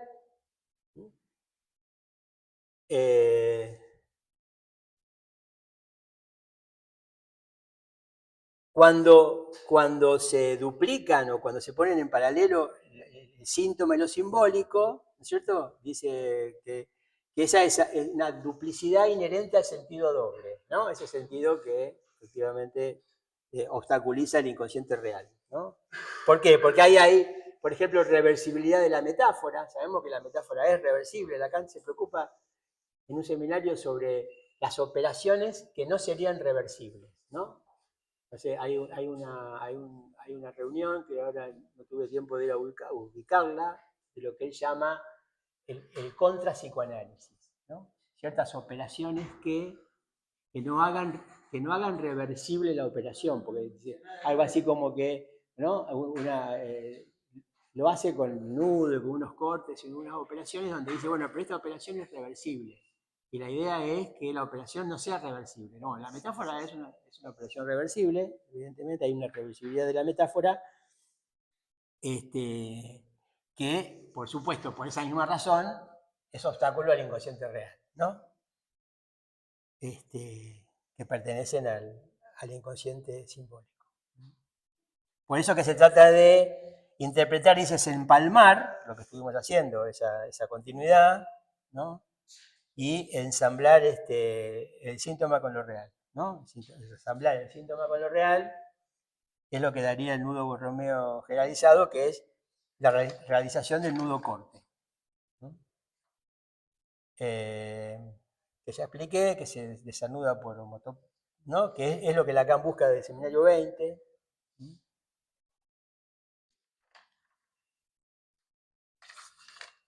Bueno, no quiero, tendría más porque estaríamos en la parte del borderline del hombre de los lobos, ¿no? Pero bueno, sintetizándolo lo más que puedo, aparte por el cansancio de ustedes y porque, bueno, queda bastante dicho.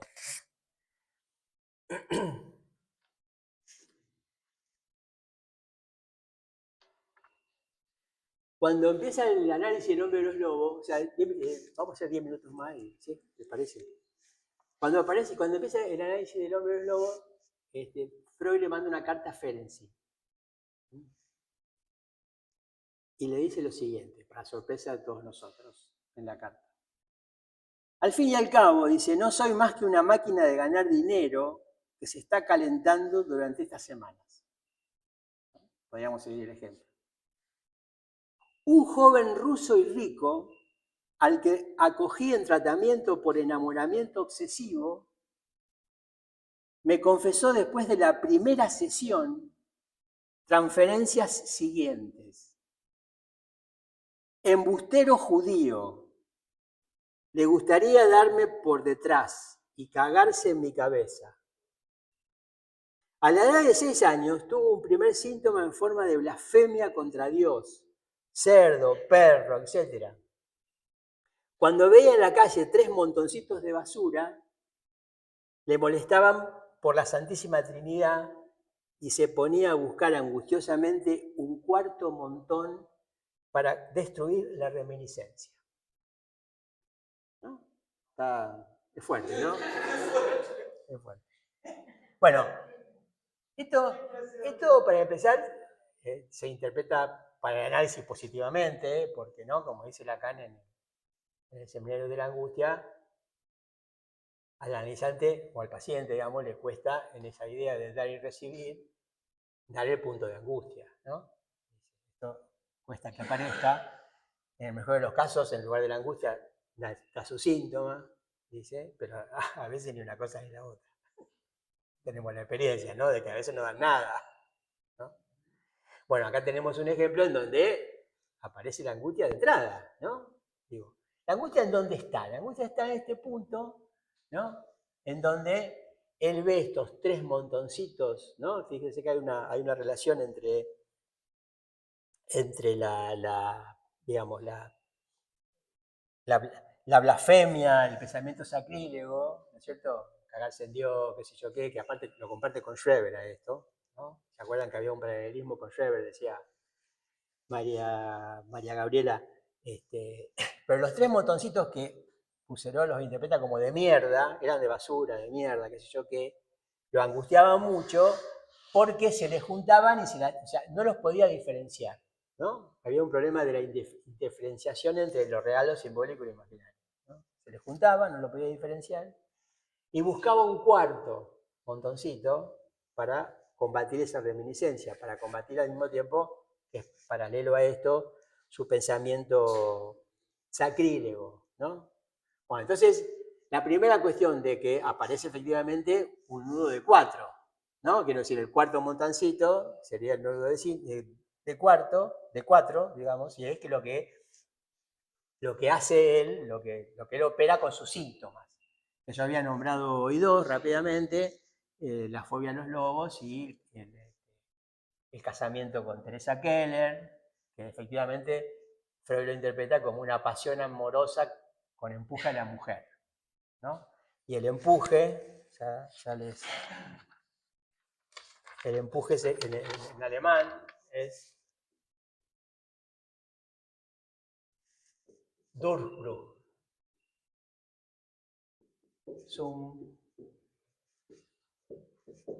¿No?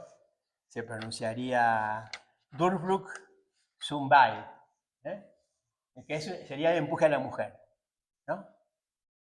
Pero Durchbruch parece ser que, digamos, en cierto nivel del lenguaje no formal, qué sé yo, que sería diarrea. Se nombraría la diarrea así en el lenguaje familiar. Bueno, en este punto, Teresa Keller, por un lado, hace sus síntomas adultos y la fobia a los lobos hace a sus síntomas, ¿no? ¿Síntoma por qué? Bueno, ese síntoma se resiste, ¿no?, a ser devorado por los lobos, ser devorado por el padre, ¿no? Su posición pasiva respecto del padre, ¿cierto? Es eso lo que está en juego en el tema de los lobos, ¿no? Bueno, esto estaría ligado, digamos así, a este cuarto nudo, ¿no? Pero la cuestión, digamos, la estabilidad, digamos, esto no es muy estable en el caso del hombre de los lobos, por este caso de paranoia que él resulta ser en el fondo, más allá de esa fobia infantil, ¿cierto? Va a necesitar un quinto nudo, ¿no? Va a necesitar un quinto nudo que va a consistir en, se lo voy a hacer acá sobre esto mismo, en realidad en el texto están los tres, ¿no? Va a haber también un sexto, por eso, ¿no?, les digo, pero para que vean cómo se arma, ¿no? Un quinto nudo que sería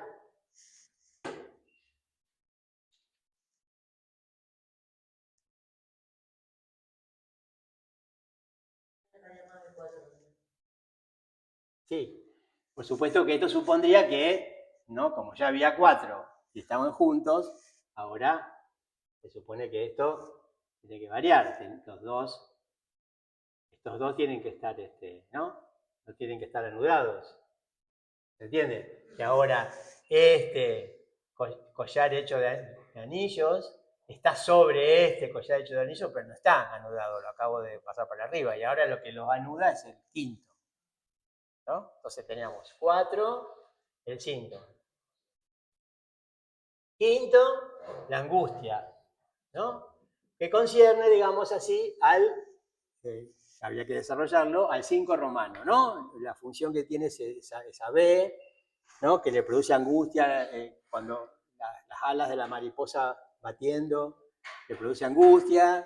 Freud lo va a tratar como la B, que aparece en el 5 romano, ¿no? La B, que aparece como letra, obviamente, también en el sueño de los lobos, el dibujo del sueño de los lobos, ¿no?, que se considera un efecto de saber real del inconsciente, es decir, algo que tiene que ver con la letra, ¿no?, y que tiene, por supuesto, mucha relación con el sueño de la Vespe, ¿no?, que toma, porque hay un final de Freud lo analiza entre 1910 y 1914, y hay como un final de ese periodo de análisis, y después vuelve, cuando vuelve sin plata, cuando Freud le paga, junta plata para él y demás, que también tiene una recaída, ¿no?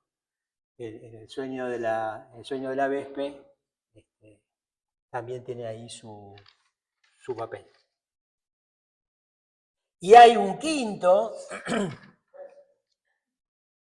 hay un sexto, una sexta operación donde este nudo, este quinto se convierte en dos redondeles para que efectivamente sea la operación, que es la del fantasma. Que ahí es cuando, después que se realiza con Ruth McBrunswick, que efectivamente tiene un manejo, ¿no?, transferencial oportuno. Freud, Lacan halaga lo que hizo ella con vos. Ya hay una serie de sueños, hay unas operaciones en maniobra transferencial de Ruth McBrunswick que efectivamente, digamos, logran, ¿no?, una estabilización del delirio.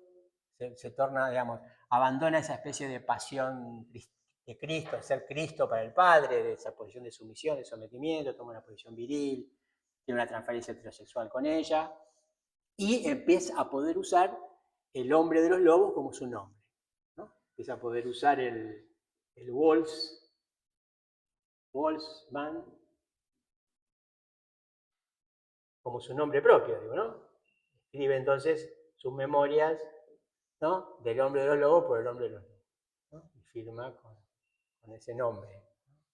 Todas estas son nominaciones de lo real que van apareciendo para estabilizar esa dispersión que sería, ¿no?, que esté todo suelto, ¿no?, que es lo mismo que esa indiferenciación de que los tres sean uno, del nudo trébol. Hay un montón de detalles para comentar aquí de cosas que van ocurriendo, sueños, manejo transferencial de Ruth, cuando Freud, ¿no?, está en juego la muerte de Freud, está en juego cómo Ruth McBrunswick logra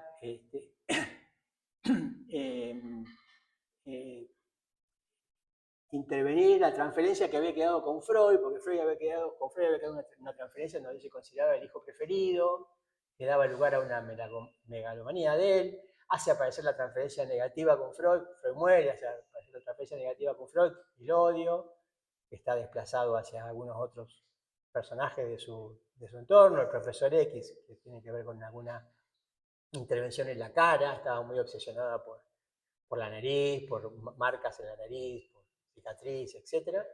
Todo eso como una invasión imaginaria después de que colapsaba, digamos, la distinción entre lo simbólico, lo imaginario y lo real, ¿no? Una invasión. Pero lo importante, me parece, es que eso, ¿no?, que están las tres formas de que él introduce la nominación en lo real que le permiten llegar a esta estabilización del delirio, ¿no? Llama la atención y es significativo, ¿no? No lo dice así Husserl, pero se lee rápidamente que cuando Lacan propone el dispositivo de Cartel, ¿no?, el dispositivo es 3, 4, 5 más 1, ¿no? El dispositivo se puede armar como 3, 4, 5 más 1. Bueno, 3 más 1 es el 4, 4 más 1 es el 5, y 5 más 1 es el 6, ¿no? Es decir, estos estados borromeos de que se sostiene, y si, como ocurre en los cárteles, ¿no?, si uno se va, se desarma. Bueno, como decía, hay otros detalles, no he llegado, no hubiéramos llegado y tampoco hubiéramos podido comentar nada, cosa que me parece que no corresponde, así que los detalles quedan para retomarlo en otra oportunidad. Pero bueno, me parece que es la idea que yo tenía, decir, bueno, a ver, introduciéndose en esta especie de humor, de estado de ánimo de los nudos, sin haberlos estudiado, sin conocerlos a fondo, sin poder a lo mejor hacer mucho respecto de esto, en el sentido de que no se trata de instrumentos, se trata de pensar que la enseñanza de Lacan, que estamos tratando de seguir con algunos detalles desde el principio, toma este viraje, toma este color, va hacia esto, se dirige a esto. Y me parece importante en el sentido de que tiene que tener un sentido que Lacan estuviera tan preocupado por llamémosle, el psicoanálisis real, ¿no? O el inconsciente real, ¿no? o algo que nos saque, ¿no?, de esto que a lo mejor es un exceso llamarlo una estafa psicoanalítica, pero que es algo que puede tener ese aspecto, que puede tener esa, ¿no? Esa... Sí, que me parece que hace a la misma cuestión, digamos, ¿no?, de lo fallido, ¿no? No porque el psicoanálisis tenga que ser exitoso, pero sí porque el psicoanálisis tiene una apertura tal que me parece que le cuesta mucho contener algo como psicoanálisis, hacer ese discernimiento, ¿no? Que siempre estamos pensando, ¿qué es psicoanálisis y qué no es psicoanálisis? ¿No? Parece que ahí para que eso para que no se diluya, ¿no?, el psicoanálisis en la psicología o el psicoanálisis en tanto psicoanálisis como psicoanalista, el psicoanálisis tiene que ser algo real, tiene que ser algo real, si no... Como la interpretación relacionada al síntoma orientado a la cara real mediante el corte, a través del corte.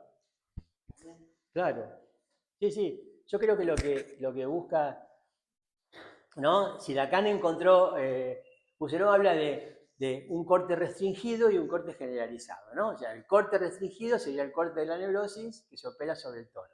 Estamos ahí un poquito más cancheros porque hay mucho más fácil de manejar eso, en el sentido del doble giro, el corte sobre el toro, ¿no? La vuelta del deseo, la vuelta de la demanda, etcétera, ¿no? La caída de me parece que ahí hay más elementos que podemos seguir mejor. Ahora bien, a nivel de los nudos, esto, ¿no?, quedaba como una pregunta. Para Vapereau no había corte, para James Vapereau no había corte, y para Husserl dice que hay un nudo corte que lo introduce de esta manera, ¿no? Y da sus razones. Por supuesto, estamos en un terreno muy poco explorado. Muy poco explorado, ¿no? Muy poco desarrollado. Pero bueno, que tal vez en algún momento tengamos que ver qué hay ahí. A mí me quedó como pregunta, viste cuando vos, me parece re interesante esto de la interpretación, porque yo lo que vengo escuchando y pensando es la interpretación misma puede tener el efecto de corte.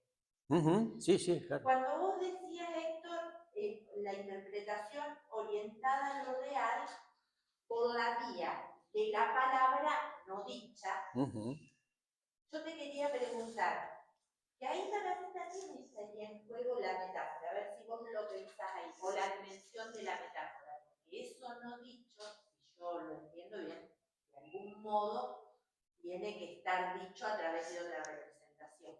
Puede ser. Y ahí lo real estaría justamente alojado en la palabra no dicha, como goce o como presentificación de alguna otra cosa, ¿puede ser? Sí, así lo entiendo.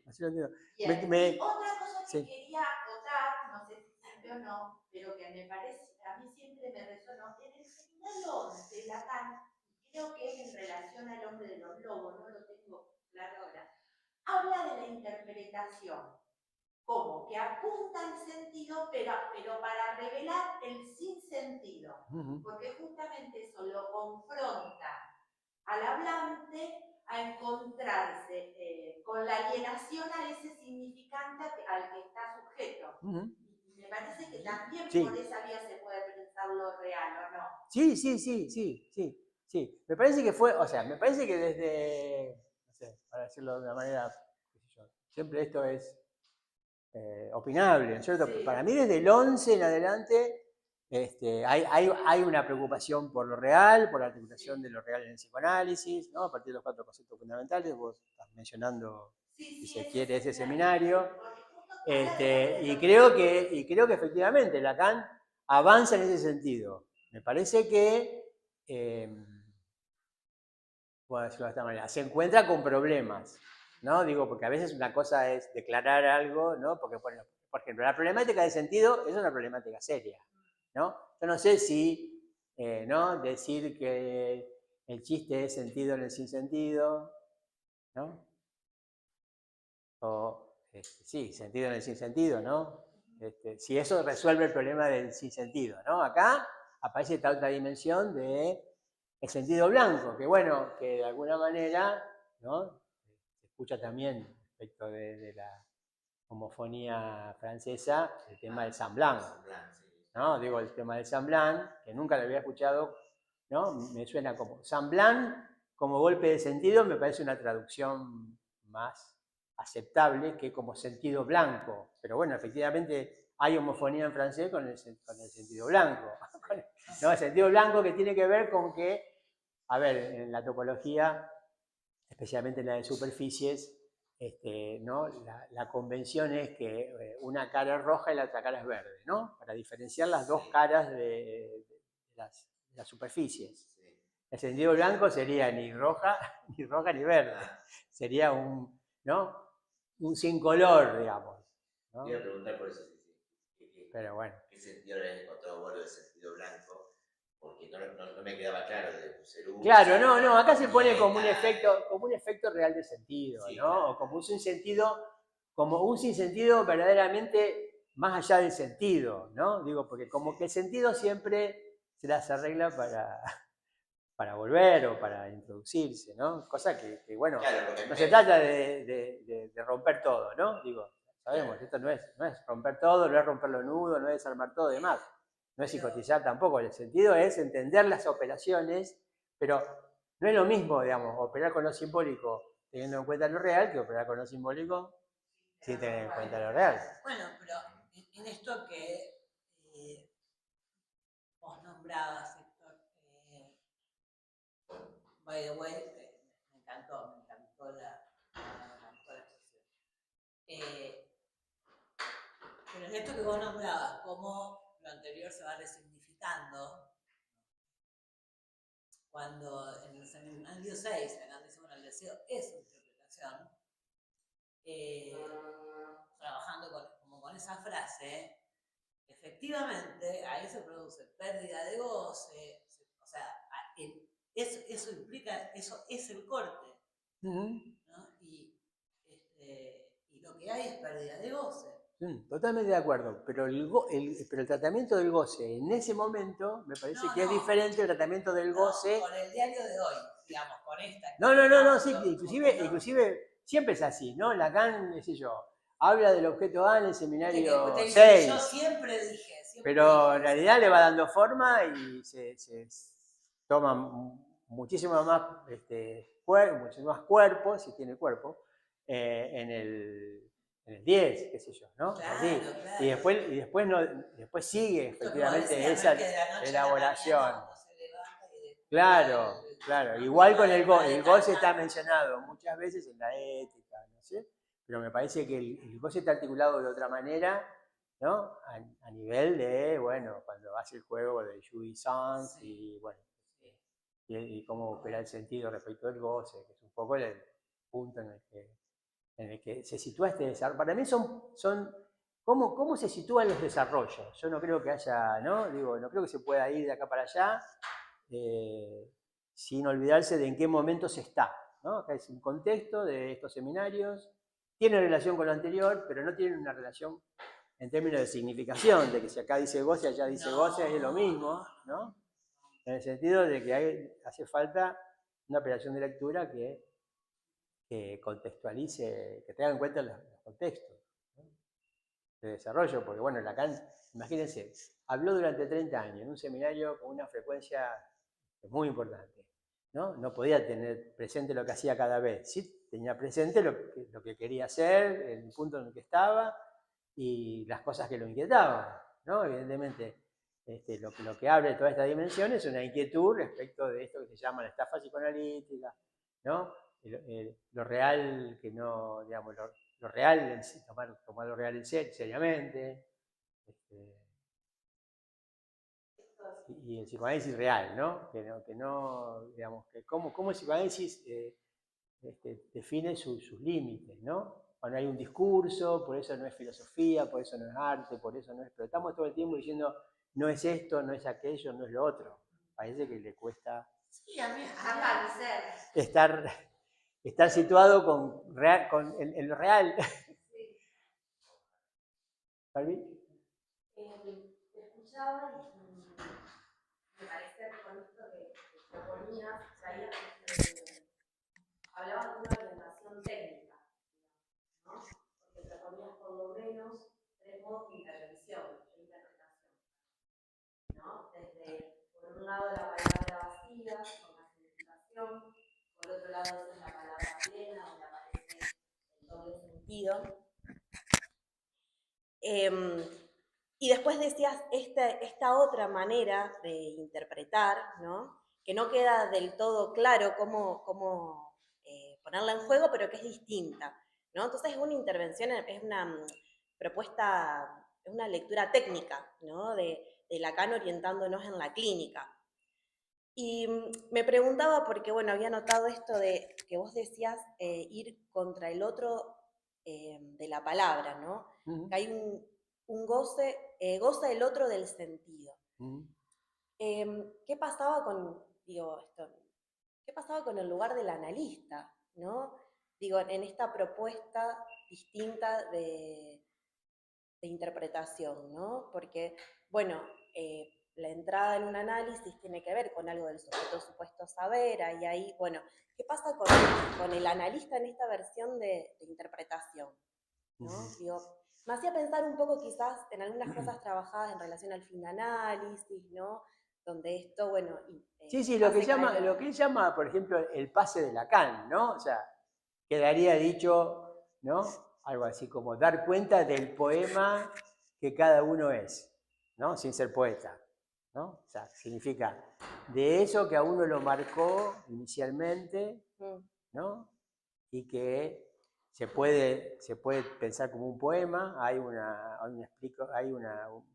referencia a lo que sería el pase de Lacan, sería algo así como el poema que Lacan es, hay una referencia a eso, no me parecía que eso aportara mucho como ejemplo ni como nada.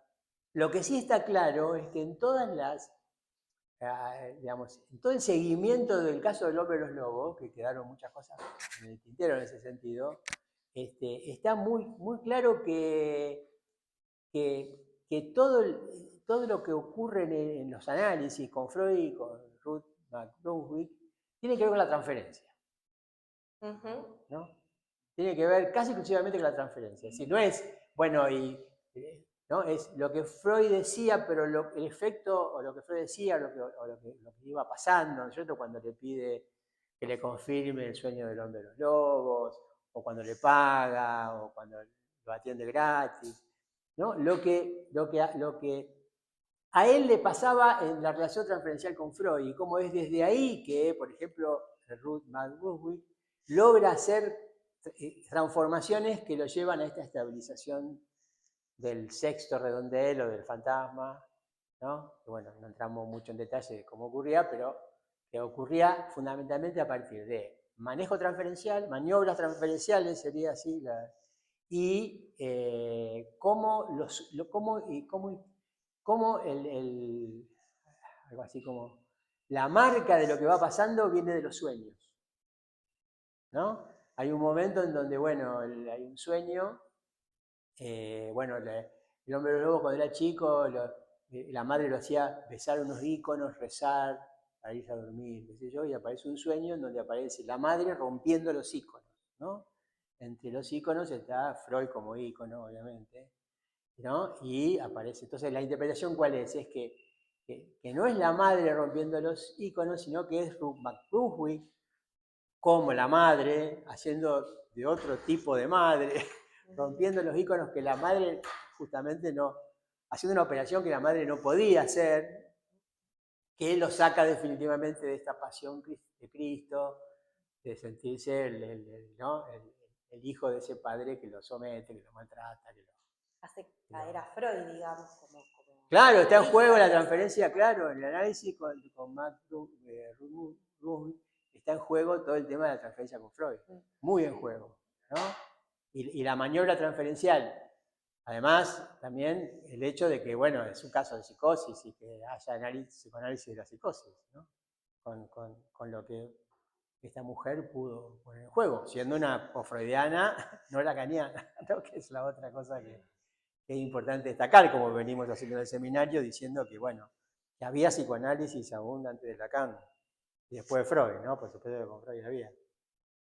Pero está esa zona gris donde todos ponemos en duda que los discípulos de Freud hayan aportado mucho, ¿no? Y creo que sí, que han aportado mucho y queremos ver si podemos rescatar eso.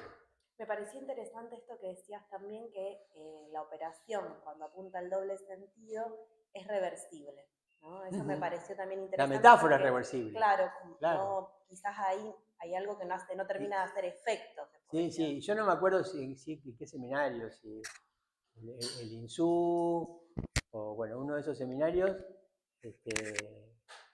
en los que Lacan justamente se plantea el problema de lo que llama el contrapsicoanálisis, ¿no? ¿Qué operación de psicoanálisis podría no ser reversible para que no se pueda, no, para que el psicoanálisis, ¿no? Parece algo... En lo que sea, estos niveles que me parece interesante, primera vez que lo escucho, discriminativo y determinativo. Que incluso me parece que es algo que tiene mucho que ver con la tarea analítica, ¿no? Porque esto que vos decís que un nivel no anula el otro, ¿no? Quizás este nivel discriminativo lo podemos situar bien en Lacan, nivel seminario 5, por ejemplo. Bueno, pero ¿y senso? ¿Por qué? De sentido. Senso, discriminativo, senso, determinativo. Claro, no, me quedaba el senso ahí. Sensorial. Pero es el senso de sentido. Más adelante. El sentido que viene de lo discriminativo del psicoanálisis, del inconsciente, o el sentido que viene de lo determinativo del significante. Una pregunta. Por esto que te digo la compañía de esta interpretación, que no es ni de la palabra plena ni de la palabra vacía, que busca un efecto de sentido real, tenía que ver con esta frase que me gustó mucho del analista como melómano de la melodía del inconsciente, y que si entonces de lo que se trataría es de hacerse eco de ciertos sonidos que se repiten, no buscando crear un sentido nuevo, sino un efecto como de vaciamiento del sentido. Lacan dice un significante nuevo, en vez de un sentido nuevo. Y sí, claro, creo que va por ahí. Creo que va por el hecho de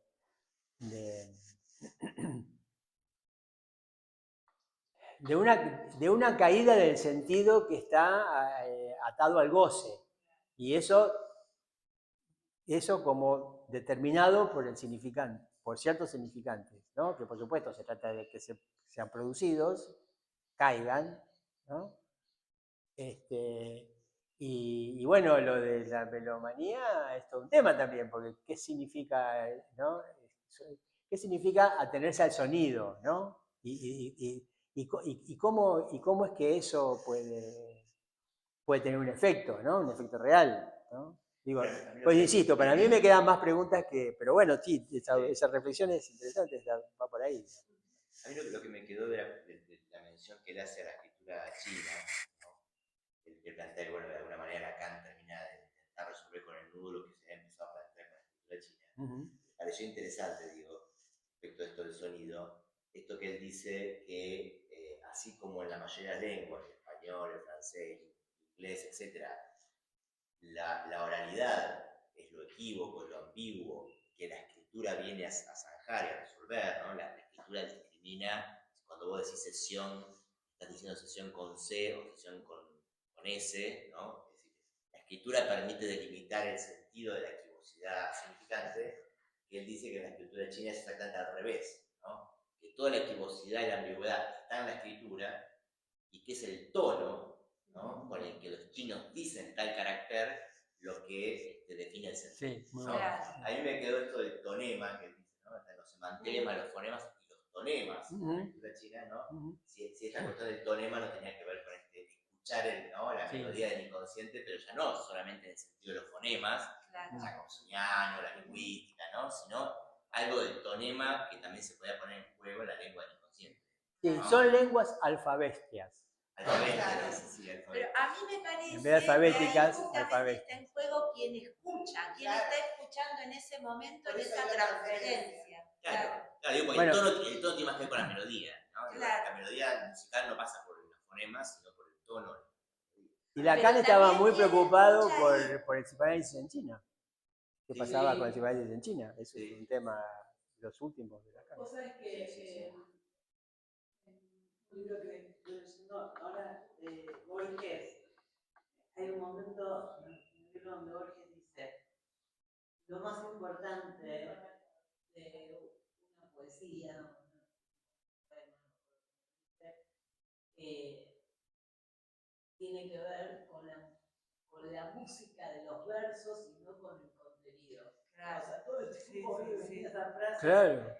Sí, lo dice en literatura, sobre los cursos que da sobre literatura argentina en el 76. Está bueno eso. Sí. Bueno. No, yo una sola cosita que me quedaba como pregunta, que retomaba lo que traía la compañera que le había resonado, lo de la reversibilidad de la metáfora. Yo me pregunto si en el transcurrir de un análisis, la reversibilidad no es inherente al transcurrir mismo de un análisis, y justamente se trata de trabajar sobre esa reversibilidad en el caso de que se produzca, porque me parece que es un riesgo también que como efecto de una interpretación o de un subrayado o de una intervención, algo se torne reversible. Sí, me preguntaba está bien, eso. está bueno. A lo mejor tiene que ver con el transcurrir del análisis. Claro. Si en algún momento uno hace alguna operación para intentar provocar determinada cosa que sabe que va a ser temporal hasta que otra cosa pase, que pueda... Y entonces a lo mejor también está buena esta reversibilidad, porque en realidad tiene que ver también con el encuentro con lo real, con qué significa en ese momento esa situación puntual. Y me parece que está plasmada. Sí, ahí está diferenciado. Ahí está diferenciado el tema del transcurso, digamos así, con el tema del acto, ¿no? Exacto. Que la cuestión es que, bueno, el acto no debería plantearse como reversible. Claro, hay acto claro, y el acto, a partir del acto las cosas son, Pero yo El acto analítico no lo se puede plantea volver como no se puede volver atrás. Claro. Yo lo que me refiero es, a ver, como que es un riesgo que alguna intervención pueda tener, por cómo es escuchada, puede ser tener Claro, ese efecto de claro, reversibilidad. Entonces, claro. como considerarlo como... Yo lo entendí en relación con este sentido blanco, lo que se me presentaba como recuerdo, digamos, y esto de los chinos es el chin. No sé si alguna vez alguien leyó algo de mi chin. El chin vos lo lees y de acuerdo con el estado, claro, que cuando de acuerdo a como vos lo estás leyendo, digamos, puede significar Claro, claro. Y bueno, Acá nosotros nos juntamos a leer el chin. Pero del juego. Bueno, seguimos. Yo también lo conozco. Seguimos la próxima reunión. La próxima reunión es dentro de 2 semanas, ¿no? Es el cuarto sábado. Va, como ya creo que anuncié, Guillermo Ducré, la Fanicis, John Lacan. Por si alguien quiere, vamos a subir algún material, obviamente. Nos va a acompañar Martín Boselli y bueno, nos vemos.